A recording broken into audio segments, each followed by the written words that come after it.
Good morning. Shabbat Shalom. Shabbat Shalom. Uh,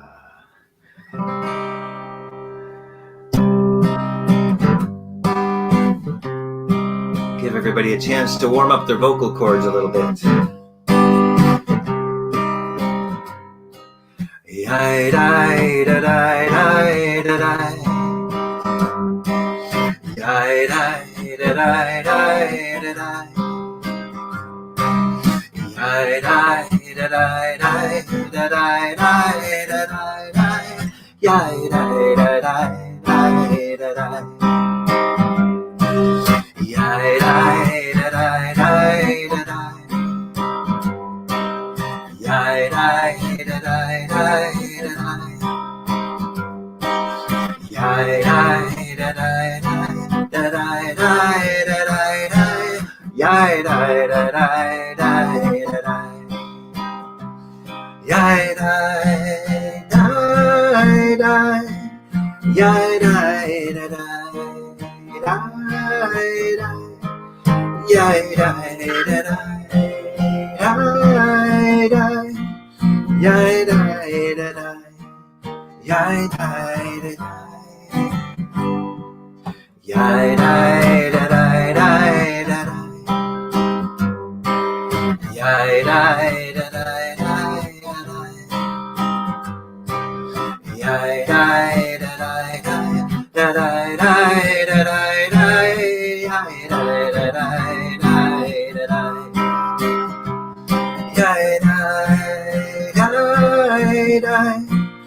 Yai dai dai dai.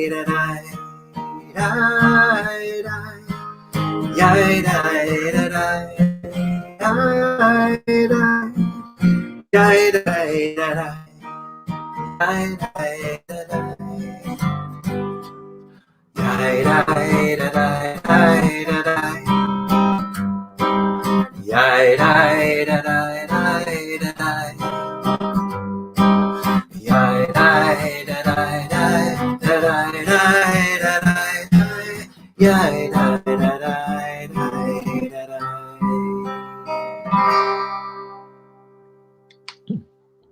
Thank Good you, morning. Steve. You're welcome. Good morning. Oh, I look forward to these times. These spiritual Saturdays is just an opportunity to step into the remarkable, very precious energies that are reflected in Shabbat. It's not that the energies don't exist all the time. It's just that in the normal course of our activities, we get so involved in our work, we get involved in the dramas of our lives, that often we just forget. We forget that there's something greater going on all the time, and that which is greater going on all the time is actually who we are. We are such amazing and peculiar beings.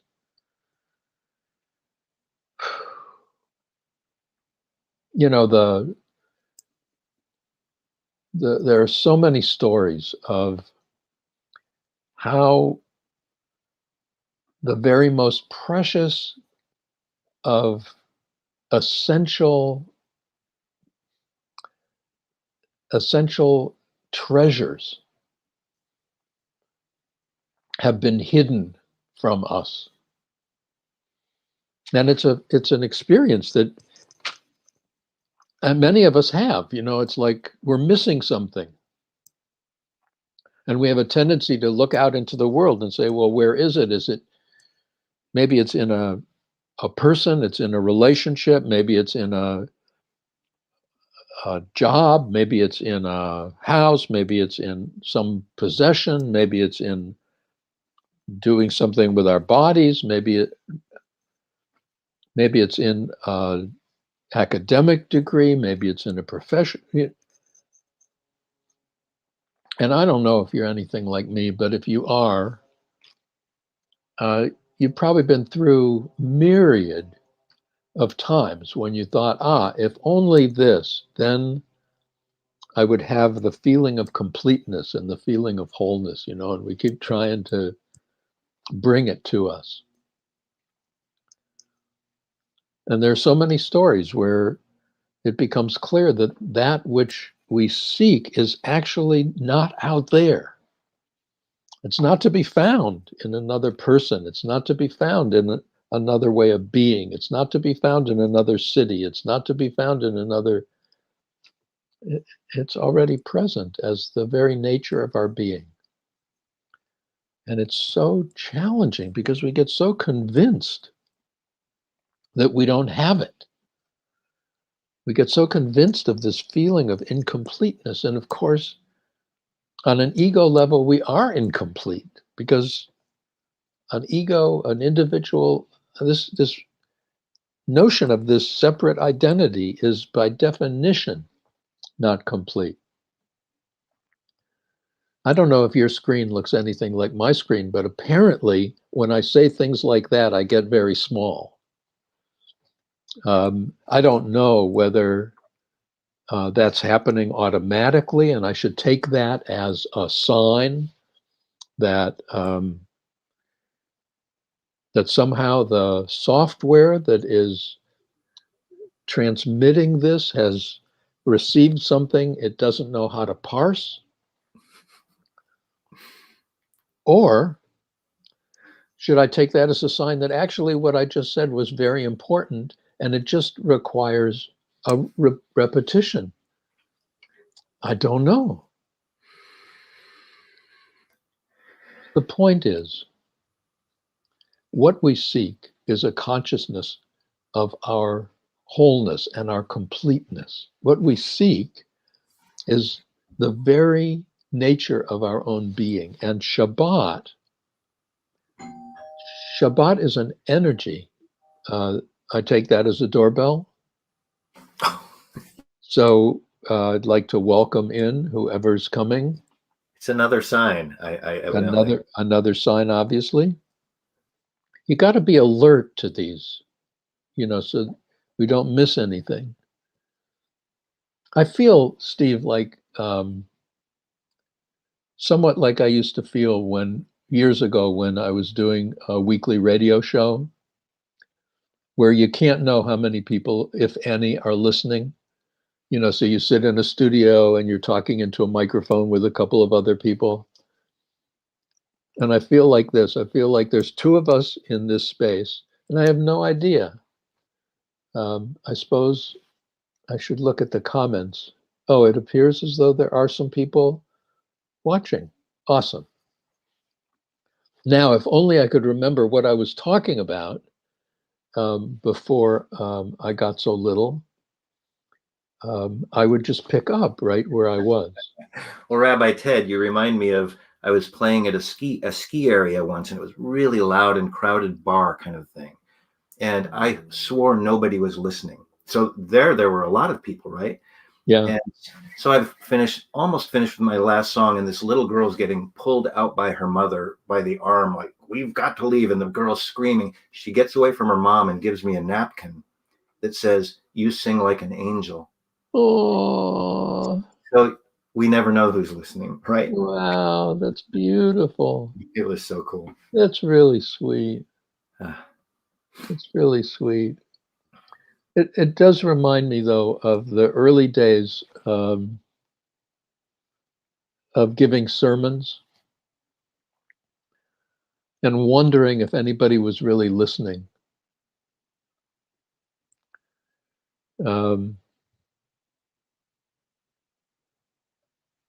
And people were right there, so I'm not sure. It's so interesting.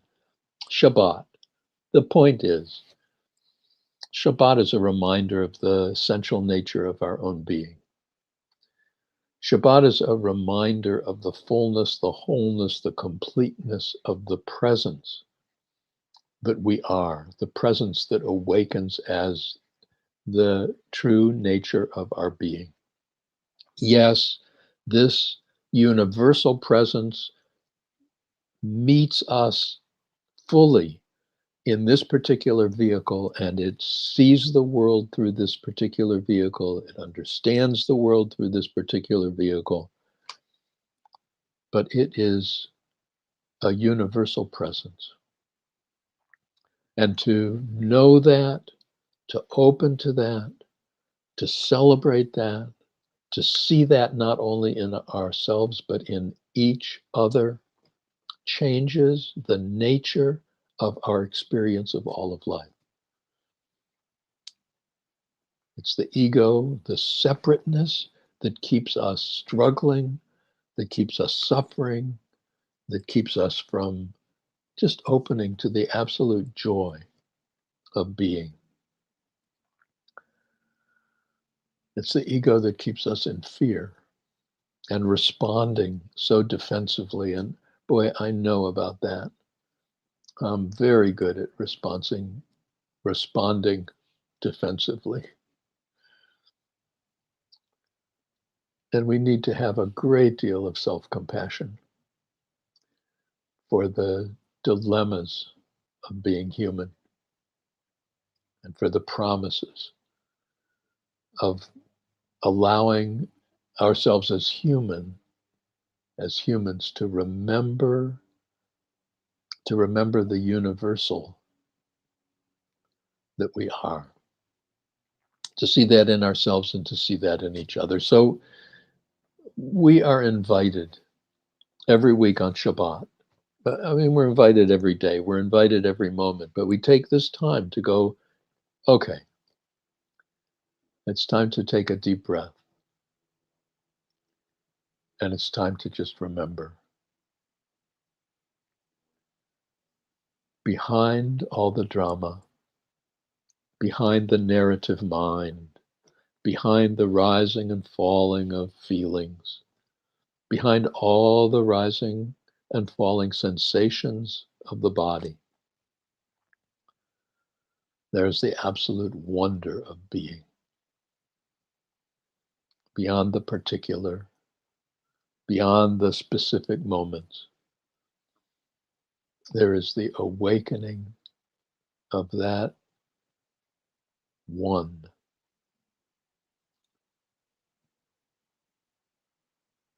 And awakening to that one is awakening to the blessing, awakening to the clarity, awakening to the wonder. And more fully than ever, more fully than possible in any other way, awakening to the absolute awe of each moment. And so we share Ma Yafeh Hayom. Look how beautiful the day. Shabbat Shalom. How beautiful it is. Welcome to the beauty of this day. Welcome to the beauty you are. Welcome to the amazing beauty we are.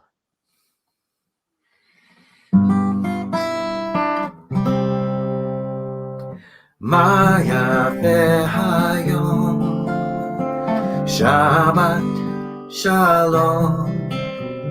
Ma Yafeh Hayom, Shabbat Shalom. Shabbat, Shabbat Shalom. Shabbat, Shabbat Shalom. Shabbat, Shabbat Shalom. Shabbat Shalom. How beautiful the day. Shabbat Shalom. How beautiful the day. Shabbat Shalom. Shabbat, Shabbat Shalom. Shabbat, Shabbat Shalom. Shabbat, Shabbat Shalom. Shabbat Shalom. Ma Yafeh Hayom. Shabbat Shalom. Ma Yafeh Shalom. Shabbat Shalom. Shabbat, Shabbat Shalom. Shabbat, Shabbat Shalom. Shabbat, Shabbat Shalom. Shabbat Shalom.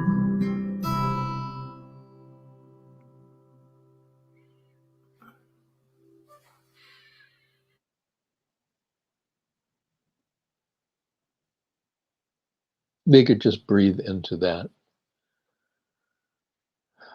and just rejoice. Just rejoice. You know, so much of the time, just thinking about our senses, sight, we kind of evaluate and base our likes or dislikes, our approval or disapproval, our judgments, our comparisons in this world of contrast on what it is we're seeing, hearing what it is we're hearing, smelling what it is we're smelling, tasting what it is we're tasting. And in the world of contrast, yes, there's always those comparisons. It's the contrast that makes things interesting, and then it allows us to have those kinds of physical sensations. But beyond the particular sensations is the awe. I can see, I can hear, hearing. I mean, behind any particular sound, wow, tasting, smelling, touching. That's amazing. Like, no wonder we chose to incarnate. No wonder. And no wonder we forget that we chose to incarnate, and we forget that we are more than this particular incarnation, because it's so compelling and it's so challenging. Ups and downs, wins and losses, moments of security in the midst of moments of fear, moments of ease in the middle of moments of panic, moments of calm, moments of anxiety, moments of just witnessing rightness in the midst of noticing so many moments of wrongness and getting confused. Like, rather than appreciating the contrast that allows us to know and allows us to sense and allows us to hear and allows us to see. Just having this notion that, well, we'd like only half of the contrast. We'd like only the heads of the coins. I'd like only the light. I'd like only the clear. I'd like only the sure. Instead of, no, this is the world of contrast. Can I hold it all as one and appreciate behind the contrast just the reality that there is contrast and what that means, what that allows us to do?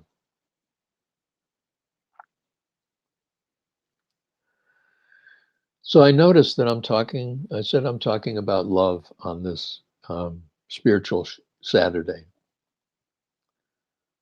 And it's an odd time to talk about love. It's really interesting because when I look back last July of 2020, I also was talking about love. It's odd right now because tonight begins a day in the Hebrew calendar that is the saddest day of the entire year. Tonight, of course, the Jewish day begins in the evening and lasts until sunset, what we call the following day. So all of the Jewish holidays begin in the evening rather than beginning in the morning.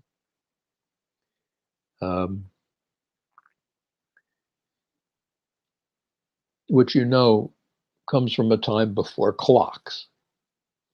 It comes from a time when the shift in days was reflected in the early writings, the things with which the book of Bereshit, the first book of Torah, the book called in English Genesis, begins, where it talks about each day there was evening. Evening starts each day, because you could see evening. You don't need a clock. The sun goes down, it's the end of a day.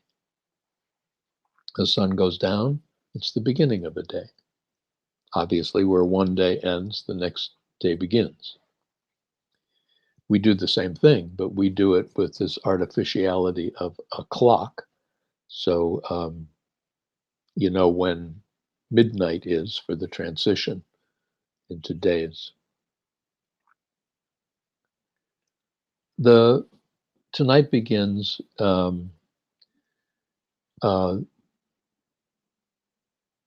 commemoration, a day of mourning called Tisha B'Av. Av is the current Hebrew month. Tisha is a number. It's the 9th day of the Hebrew month of Av. Why is this a day of mourning? Why is this the saddest day of the Jewish year?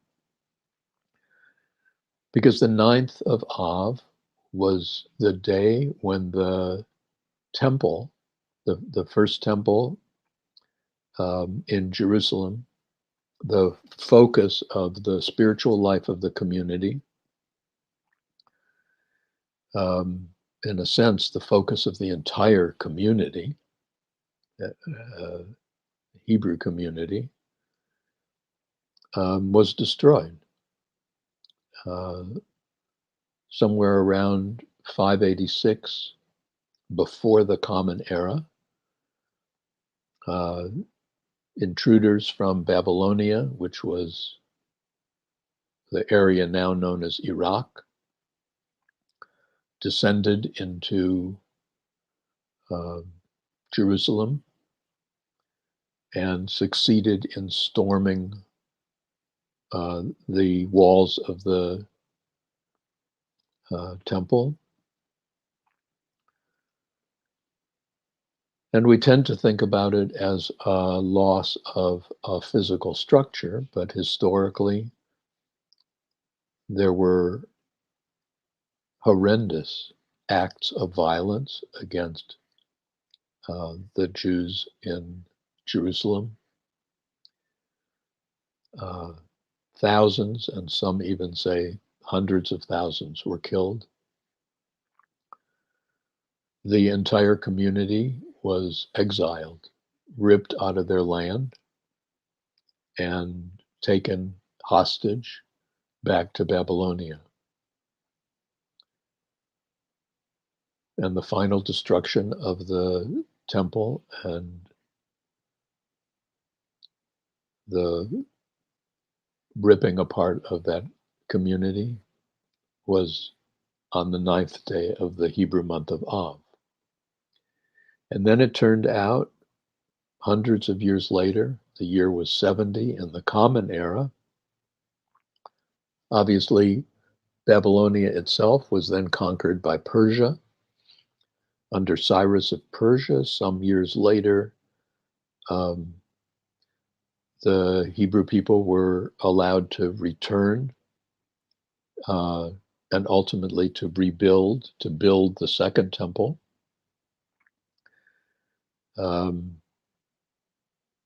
The first temple existed for about 450 years. The next one for probably another period like that, maybe a little longer. And in 70 of the Common Era, the temple was destroyed. The masses again were killed by Rome. I don't think it's really appreciated the nature of the Roman occupation.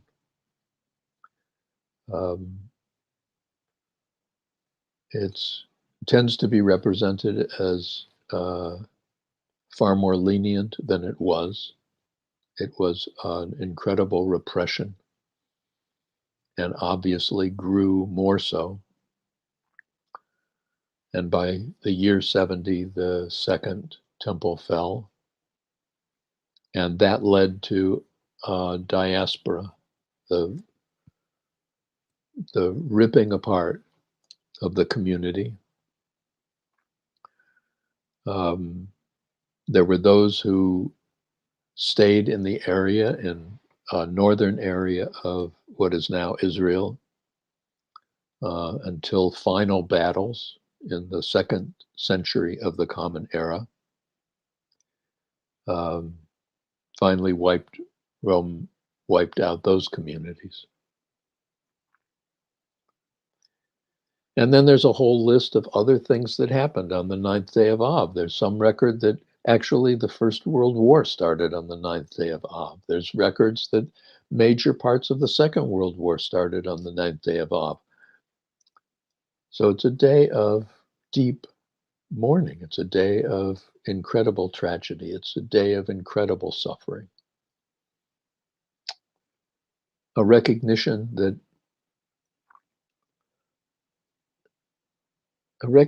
of hatred and a recognition of the consequences of hatred. So the point is, why would I be talking about love as we approach the saddest, most mournful, most painful day of the Jewish calendar? And that's because a week later, like Tisha B'Av is tomorrow, begins tonight.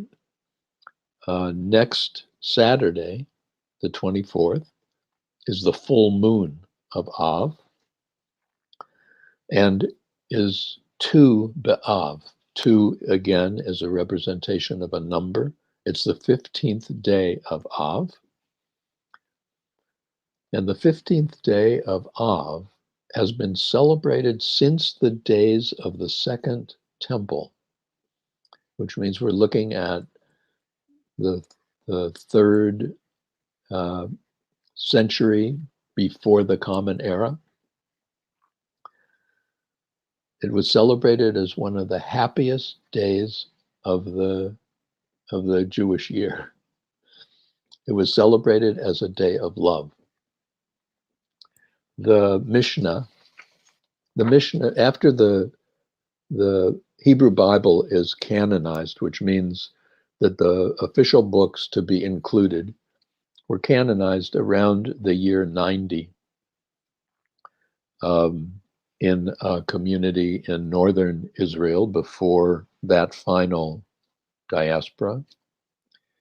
And during that time, in the first 2 centuries, another literature was taking shape orally. Most of the traditions developed orally first, and then written down. A lot of what was oral didn't get written down in the writing, but continued as oral wisdom, oral tradition.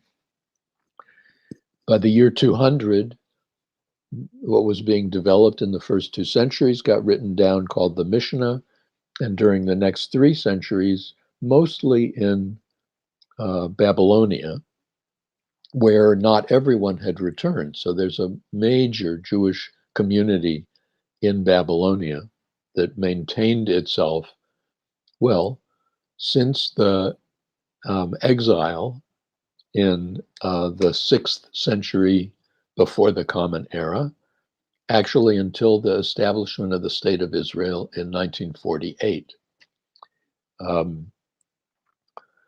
For many years, that was the largest Jewish community in the world, and was the place where the major next literature, called the Talmud, was written between the years 200 and 500 of the Common Era, and it was complete pretty much by the year 500. And in the Mishnah and in the Talmud, it says, no days were as festive for Israel as the 15th of Av and Yom Kippur. What an interesting quote, because Yom Kippur, the Day of Atonement, is usually seen as a very serious, not a happy day. But according to the Mishnah, Tu B'Av was a joyous holiday in the days of the temple in Jerusalem. And one of the reasons is it marked the beginning of the grape harvest, and they saw Yom Kippur marking the end of the grape harvest. And on both days, there was an awareness of connection of men and women leading ultimately to marriage. So both days were associated with people meeting each other and beginning relationships which could complete themselves in permanent relationships and in committed relationships. I love that that there's a day for love, and I love that it follows a week after the day of incredible mourning. It's almost as if it's a corrective, reminding us that yes, loss, grief, pain, it is part of our human experience.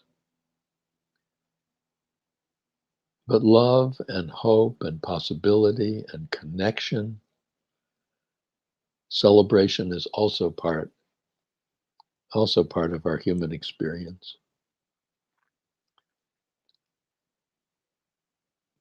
But it's a secret. And Steve has a song about the secret.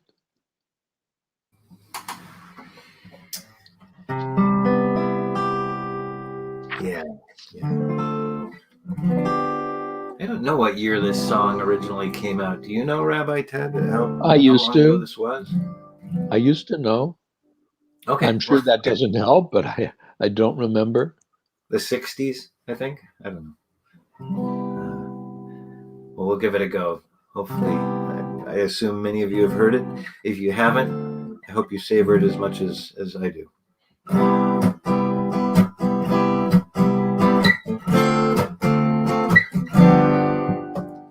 Once I had a secret love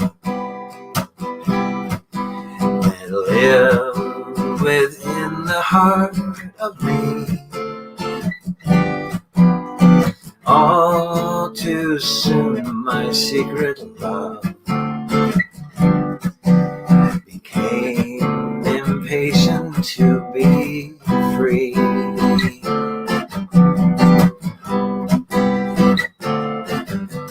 So I told a friendly star the way the dreamers often do, just how wonderful you are, why I'm so in love with you. And now I shout it from the highest hill, even told the golden daffodils, at last my heart's an open door, and my secret love's no secret anymore.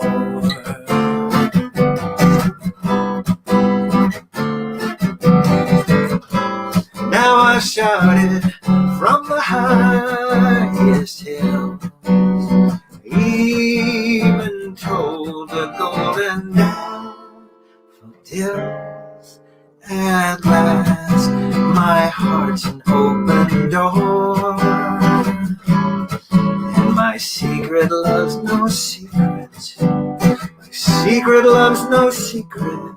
My secret loves no secret anymore.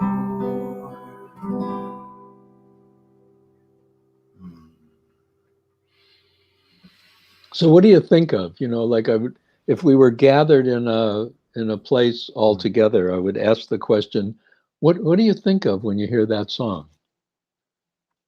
And my suspicion is that the first thing that we think of is romantic love. Like there's been an attraction, there have been a feeling of connection, a feeling of love, and then it wants to break free, and it wants to announce itself, and it wants to be celebrated, and it's really a wonderful thing. And it's probably the way that most of us use the word love when we think about, when we just think about what it is to love, what it is to love someone. And that's a beautiful kind of love. And it's also a conditional kind of love. We love, romantic love is conditional. The conditions are being met, the conditions perhaps of um, how someone's acting, how someone's looking, how someone's feeling. Um, it's wonderful. It's problematic, but it's absolutely wonderful, and it clearly brings people together. And what brings people together is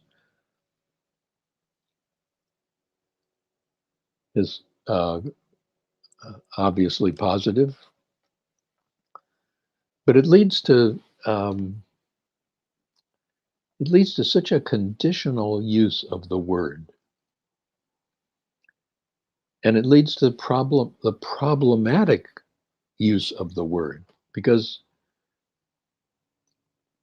it becomes easy to use the word when the feeling is really not full. It's one of the problems always with words. It's one of the problems always with conditions. I'm very aware of relationships that start with love and graduate to love ya, and relationships that start with a great deal of attention paid to the development, the growth of the relationship itself, and then somehow merging into a space of taking things for granted, um, paying less attention, and witnessing changes in a relationship that just aren't attended to. And I suspect everybody who's listening to me knows about that in one way or another. Um, it's like singing love songs, sharing loving words when they're actually not reflective of the deepest feelings. So perhaps it requires some attention to what it is we mean when we say, I love you. Remembering what it meant at the beginning as love flowers, as a romantic love that the song is usually seen as expressing flowers to the daffodils, speaking to the hills, and just celebrating that love. Celebrating that love. So it seems to me that one of the calls of Tu B'Av, one of the calls of the 15th day of Av, one of the calls of the full moon of Av is awakening to the fullness of that feeling of personal love. It's beautiful. It's just beautiful. Yes, it's conditional. And sometimes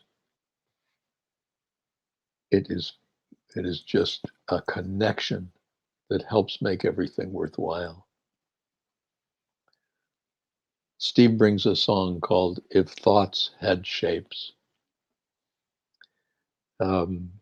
Steve, you could talk about where the words are for this, and I know you wrote the melody, and I think it really fits the moment.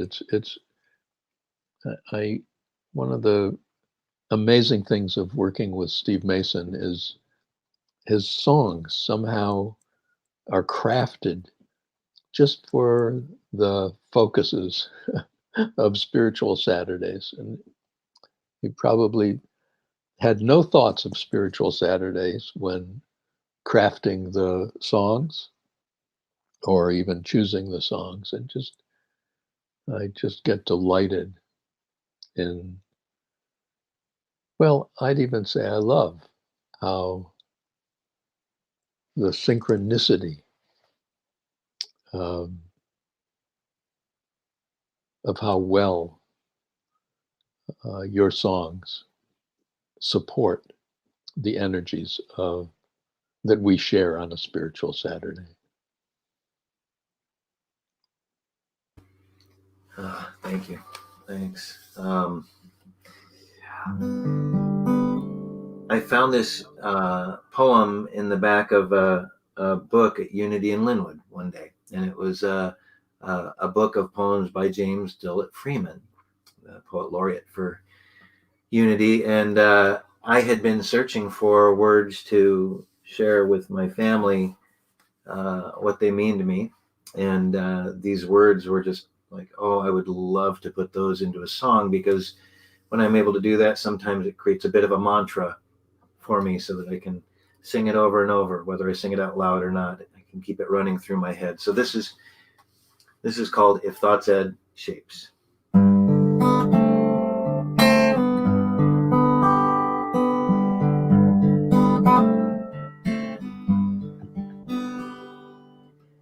If thoughts had shapes like things, I wonder what they'd be.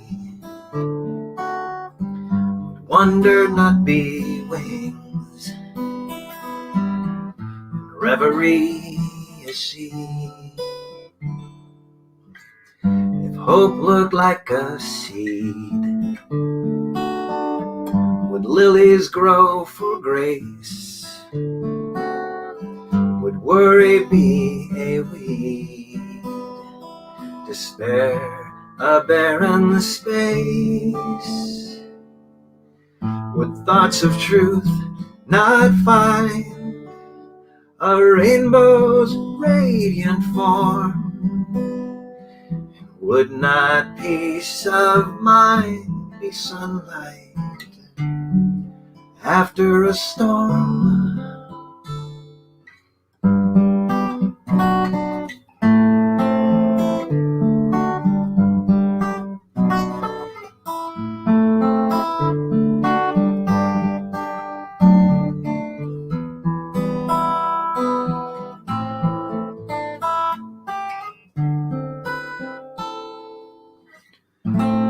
And love what shape would show?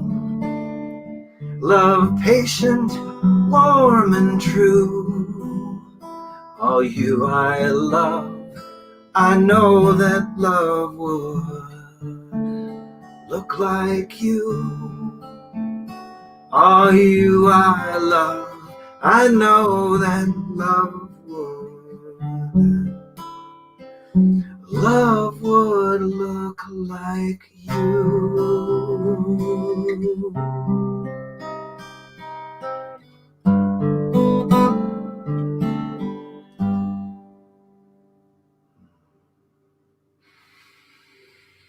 What's really interesting about that is that one could take it totally personally.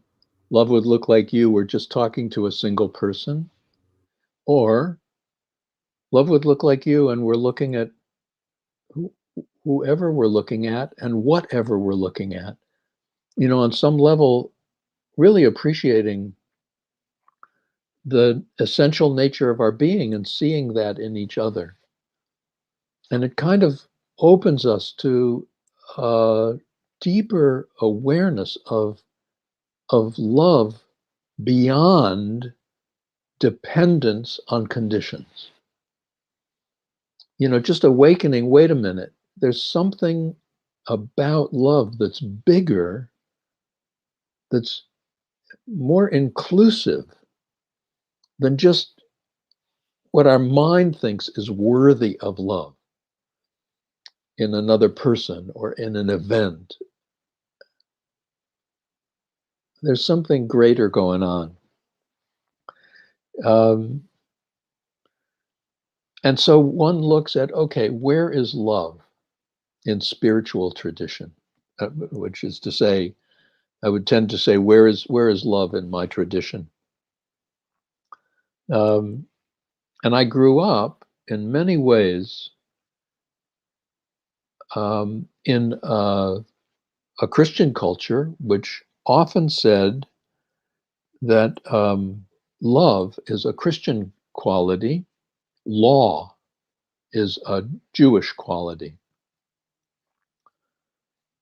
And I always found that obviously uncomfortable and really not an accurate assessment of the nature of Hebrew tradition, the nature of Jewish texts. And what amazed me is discovering that actually the most well-known Jewish teacher in history identified love as the essential teaching of Jewish tradition. And the most well-known Jewish teacher in history is called Jesus.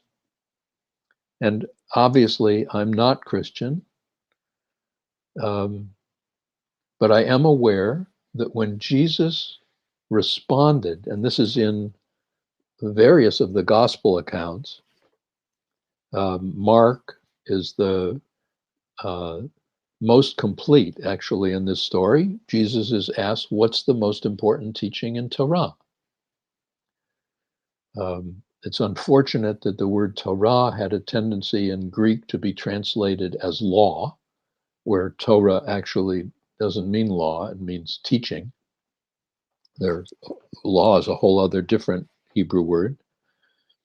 And Jesus says, Shema Yisrael, Adonai Eloheinu, Adonai Echad. Listen, Israel. The absolute eternal one awakens within each one of us as the essence of our being. It's all one. So love the eternal one, your God, with all your heart, with all your soul, and with all your moreness. Actually,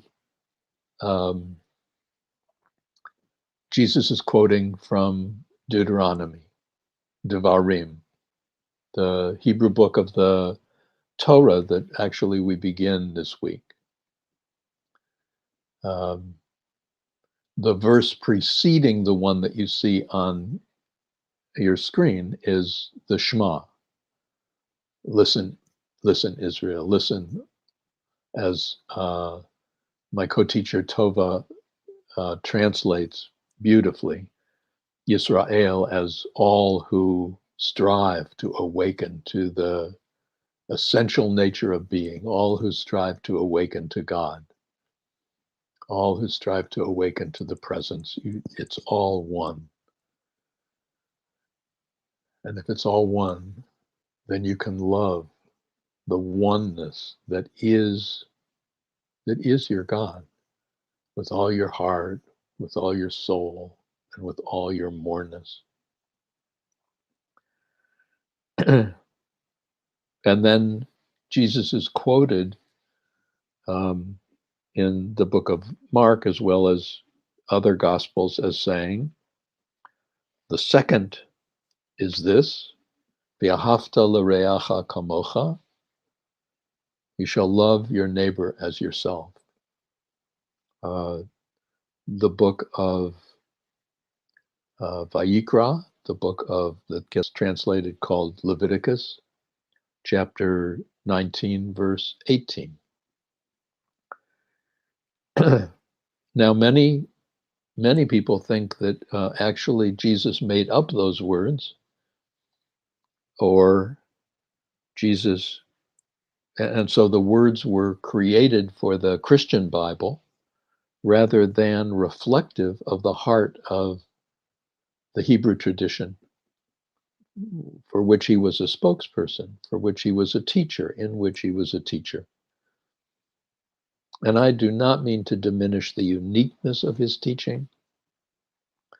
I do not mean to diminish the clarity of the awakening that he shared. I just want to point out that his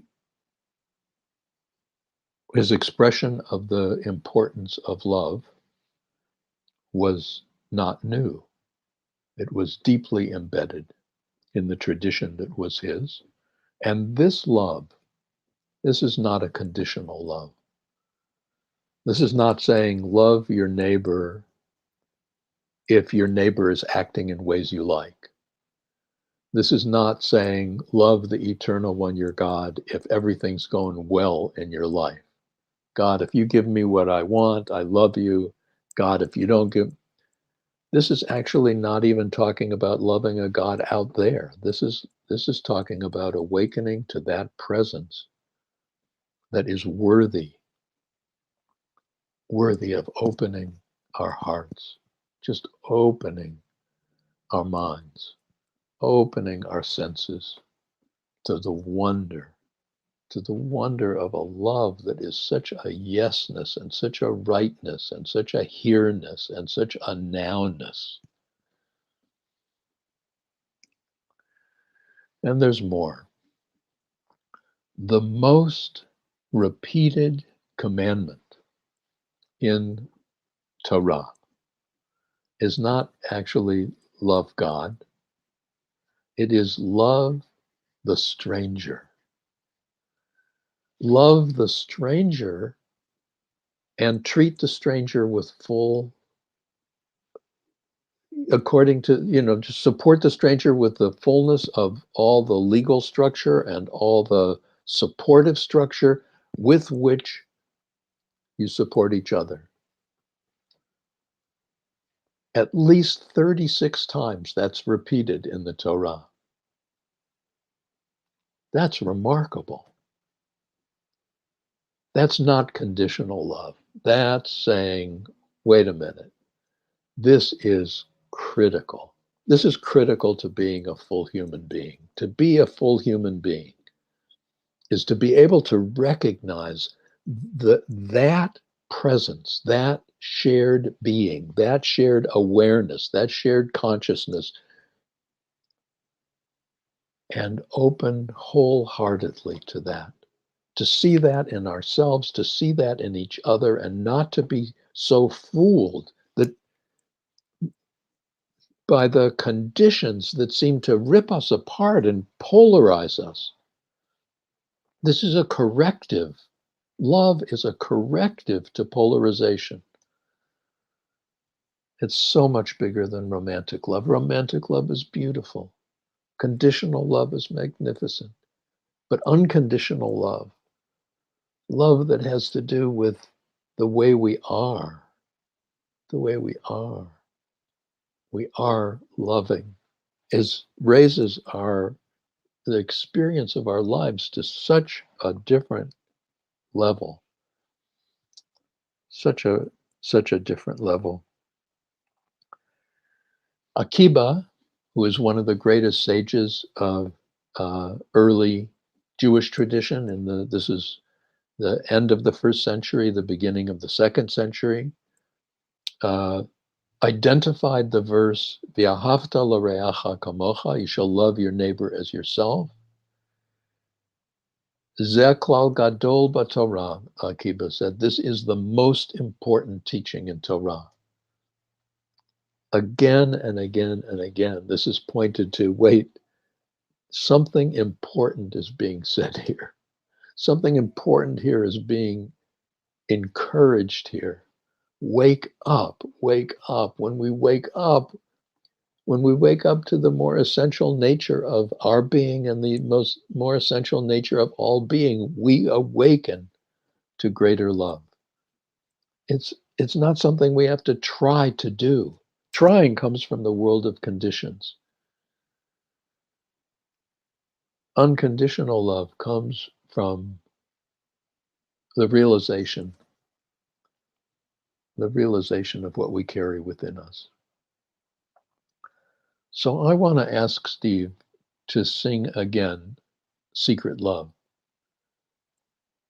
And I wonder if you can hear it as awakening to a very more expansive kind of love.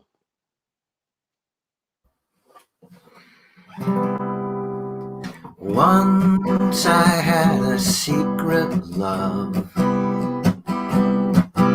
that lived within the heart of me. All too soon that secret love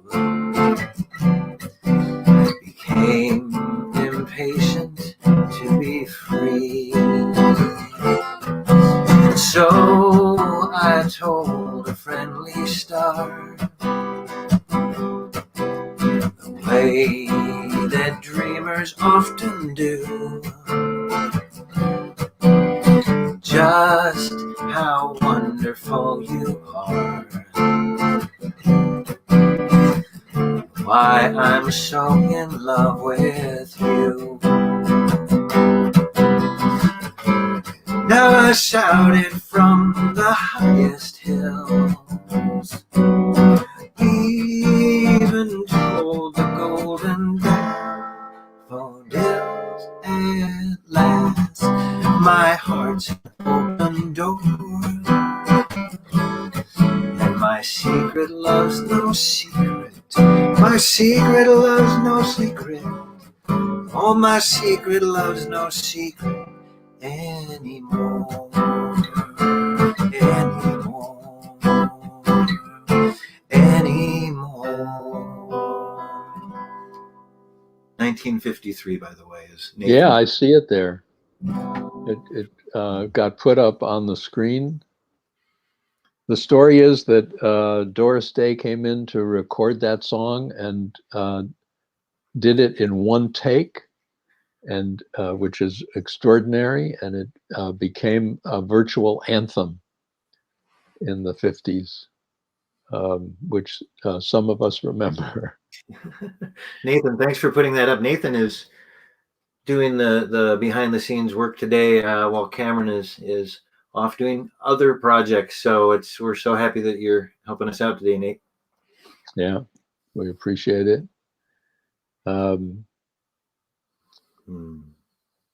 So look at that song and listen to the words, and I hear a whole different message.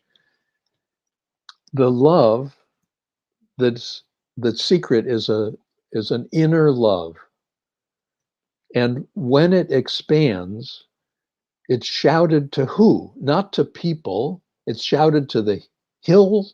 It's shouted to the star. It's shouted to the daffodil. What meaning does that have to say, unless what is actually being expressed is an awakening not only to the love of the essential nature that we each carry, the unconditional love, the opening of the heart, non-causal love, but the realization that love is not something we do, either conditionally or unconditionally. Love is something we are. Love is the nature of the one we are, the nature of the awareness we are, the nature of the presence we are. Love is the connection to the stars, connection to the hills, connection to the daffodils, connections to every being, connection to life, connection to it all, and connection beyond it all, connection to the everything and connection to the nothing, connection to the something and the connection to the before something. Usually we celebrate love as a condition, and it can be beautiful. And we can celebrate love as unconditional. Just, it doesn't, you don't have to do anything to get my love. My love flows. When my love is flowing, when love is flowing, the heart is opening. Oh, life is so worthwhile. Life is so beautiful. There is such awe. And beyond that is love is who I am. Love is who I am. Love is who I am. Who I am is yesness. Who I am is here-ness. Now, who I am is nowness. Who I am is blessing. It's not something to find. It's something to remember. It's not something to get. It's something to know. It's something to realize.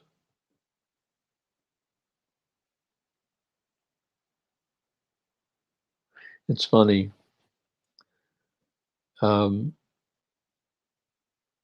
Oftentimes I look at words that I'd written and see in them meanings that I don't think I knew when I wrote them. And I wonder about that. And one is a little song. It used to be called Love is the Way to God. I know that I put those words together sometime in the early 1980s. Maybe the late 1980s.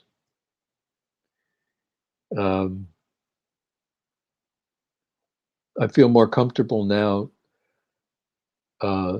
with the words love is the way to one, because the word God just tends to just call to mind some being outside of ourselves rather than the very nature of our being. And it gets peculiar to say, I am God. It's easier to say, I am the one. The one awakens within me just as that one awakens within you. That one is everything. And that one expresses naturally as love. It expresses naturally as joy. It expresses naturally as blessing. So love is the way to one. Love is the way of one. Open to the love of one within. Open to the love of one within your heart.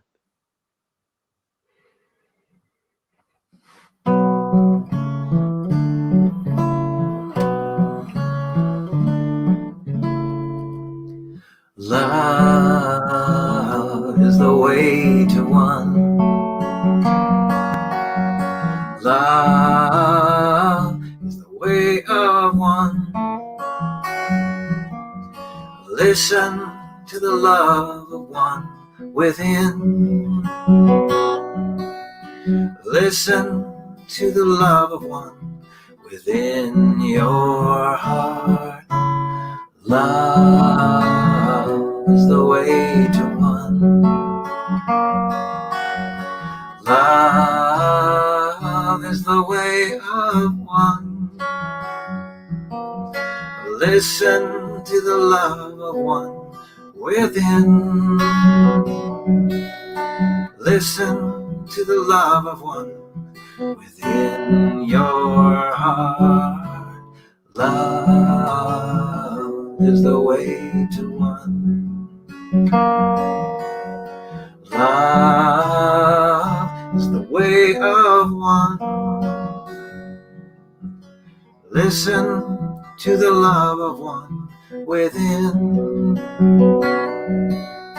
Listen to the love of one within your heart. Love.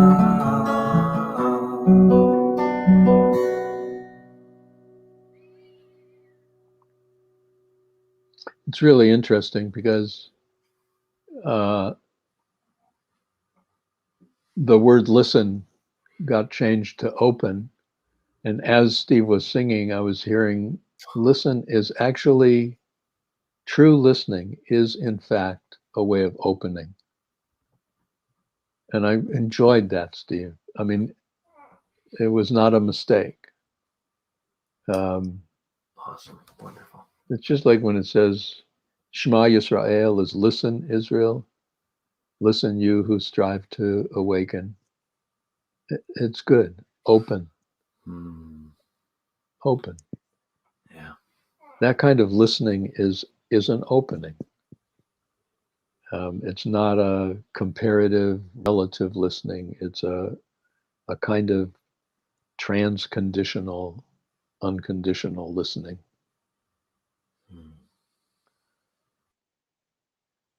And I'd like to invite us to kind of open.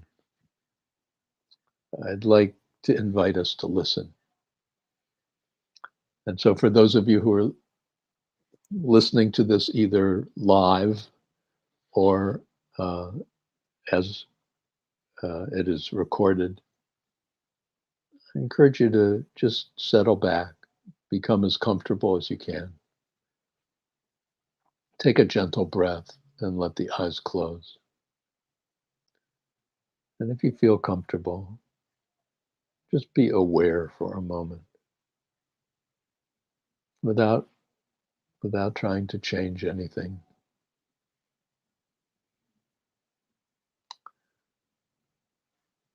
Be aware of any sensations that arise within the body.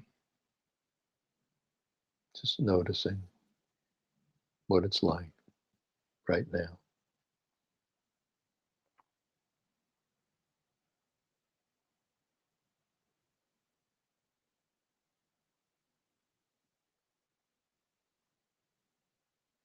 And without judgment, be aware of the mind. The narrative mind just keeps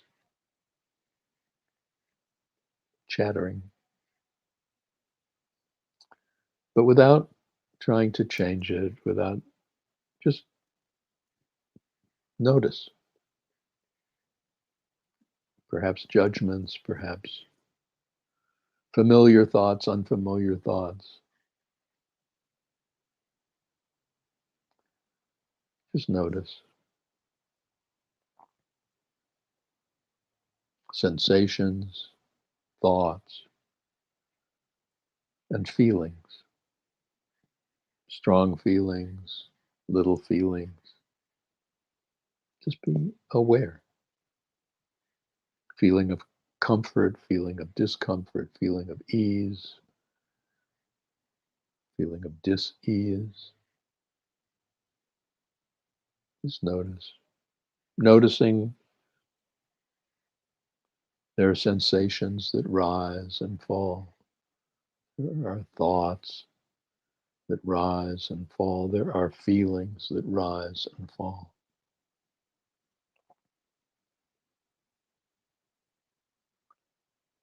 And you might notice that the one who is noticing is not rising and falling with shifting sensations or changing thoughts or rhythms of feeling. The one who's noticing is simply aware.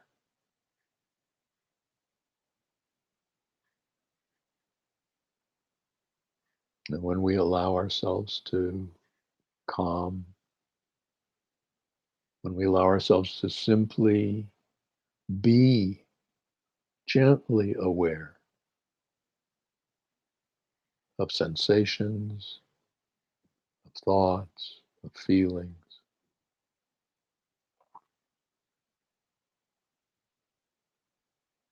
it becomes clearer that we are the one aware.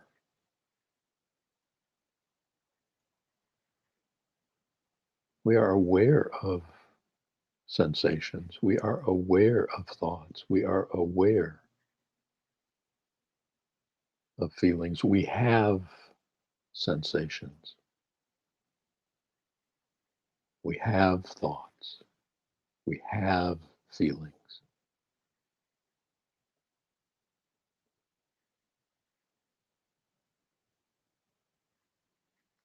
But the one who is aware, the one who has, is not limited by any sensations or any thoughts or any feelings. All that changes, but the one aware does not change.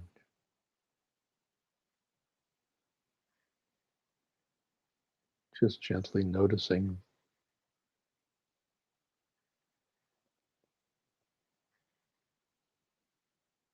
that one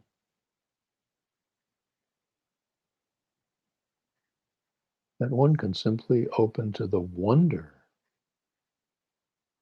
of any sensations, the wow.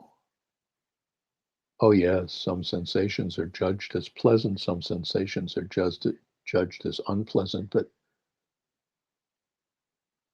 to have sensations,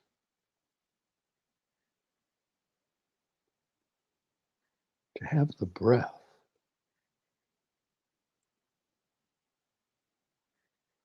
to have sight and sound and taste, and touch, smell.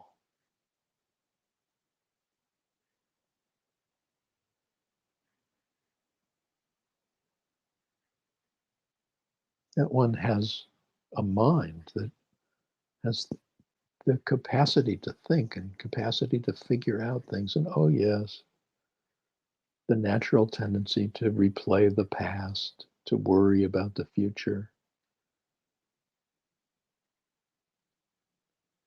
But what a wonder to have a mind.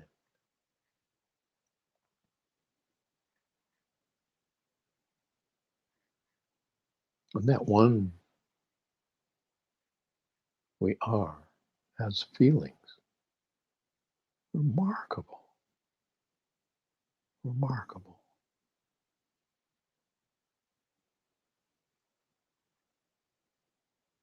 And that one can simply notice how natural it is to open to all sensations, to open to all thoughts, to open to all feelings.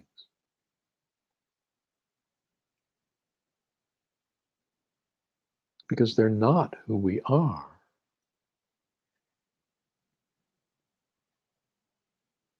But they express the wonders of awakening in this body, at this time, in this place.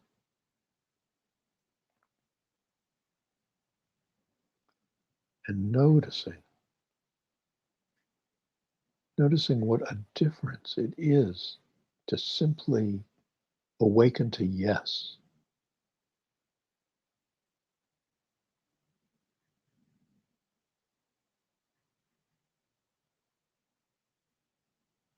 Yes to it all.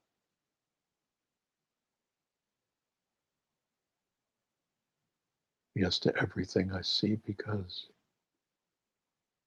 that reflects seeing Yes to everything I hear, because that reflects hearing.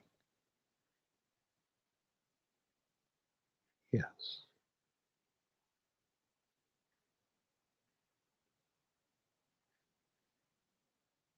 And to know that everyone I see, everyone I am with, everyone I think about, everyone I perceive is also this.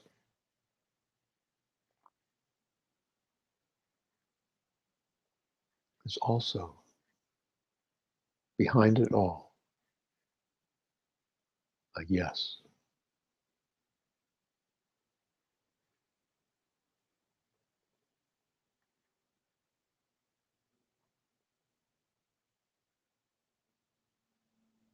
Loving that there are conditions,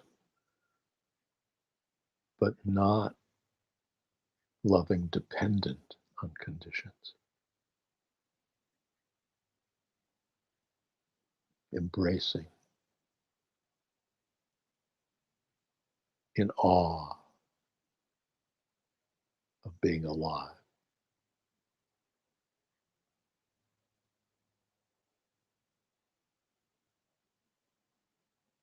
And noticing almost naturally the expansion, of that love into an awakening to one, an awakening to the interconnectedness of all being, the oneness of all being, the absolute love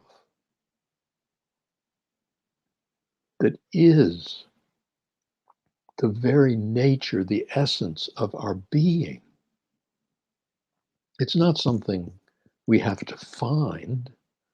It's not something we have to create. It's who we are.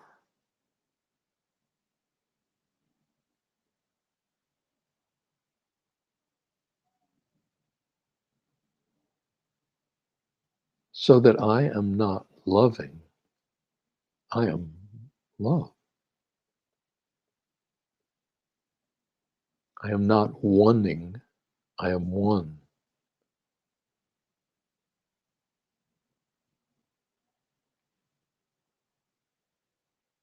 I am here as love. I am here as joy.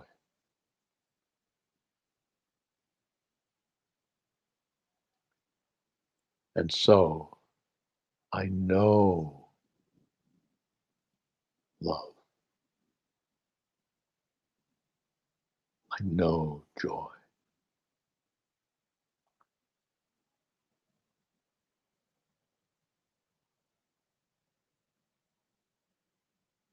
I am love with the stars.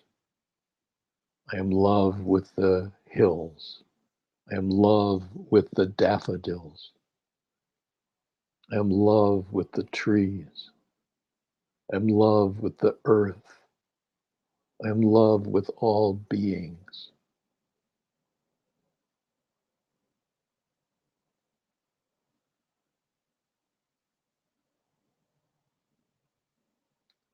And at every opportunity, I breathe the love I am into the awakening of an unconditional love for all beings.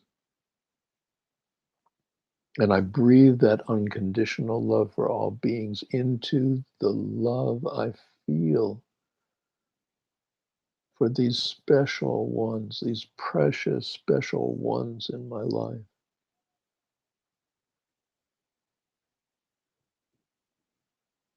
And in so doing, I awaken to the preciousness so often forgotten, so often taken for granted, so often not attended to, so often not appreciated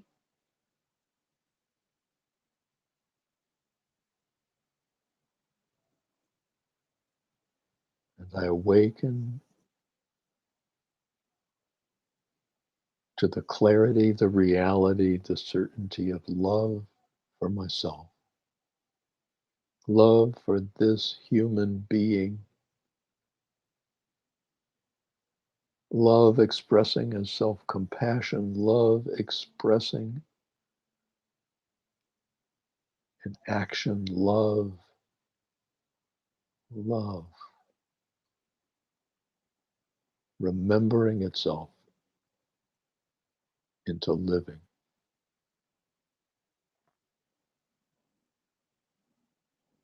So that as you choose to open your eyes, as you choose to take a breath, whatever you see, you know is loved.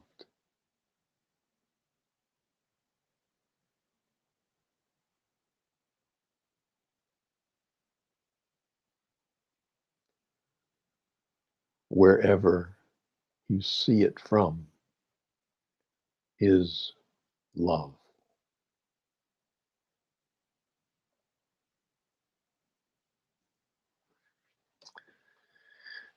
And take a gentle breath. Perhaps stretch a little. It's a full moon next weekend. It's a special time to celebrate love. A special time even in the midst of whatever level of pandemic you're experiencing, whatever the issues, the difficulties, the challenges. An invitation to remember the love you are, an invitation to share that love openly and unconditionally, and an invitation to celebrate that love with the special beings in your life. In a moment, we'll conclude this edition of Spiritual Saturday. I want to remind you that you can find the current other programs that I'm doing at rabbited.com, which I like to tell people is also rabbited.com. No offense to the animal kingdom, I hope.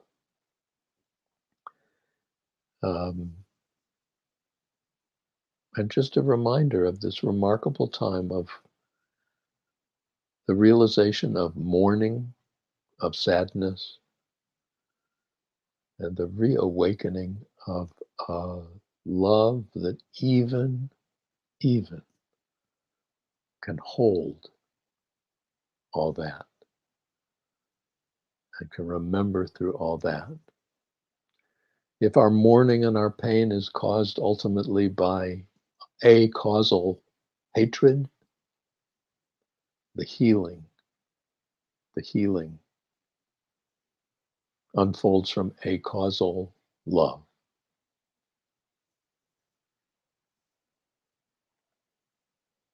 We are that love.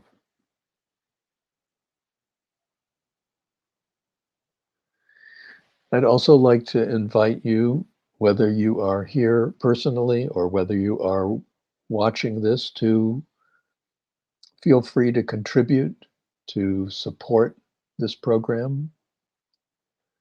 There you go. If you follow that, they will know that the donation is in support of the Spiritual Saturday program. Steve, again, thank you very much.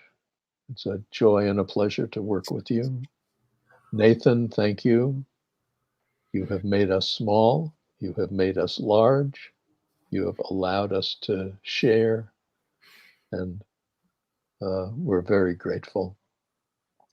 And we're grateful to all of you who were with us and all of you who are with us at any time. And we're grateful for you, for those who are not with us. And in whatever ways, we share this remarkable journey together, finding loving ways to support each other as we journey from strength to strength, from love to love, and from life to life. Shabbat Shalom, everybody. Shalom. Yai, dai, da, dai, dai, da, dai. Yai, dai, da, dai, dai, da, dai. Yai, dai, da, dai, dai, da, dai, dai, da, dai, dai. Yai, dai, da, dai, dai, da, dai. Yai, dai, dai, dai. Yai, dai, da, dai, dai, dai. Yai, dai, da, dai, dai, dai. Yai, dai, da, dai. Yai, dai, da, dai. Yai, dai, da, dai, dai, da, dai. Yai, dai, da, dai, dai, da, dai. Yai, dai, da, dai, dai, da, dai, dai, da, dai. Yai, dai, da, dai, dai, da, dai. Shabbat Shalom. Shabbat Shalom, everybody. Shabbat Shalom.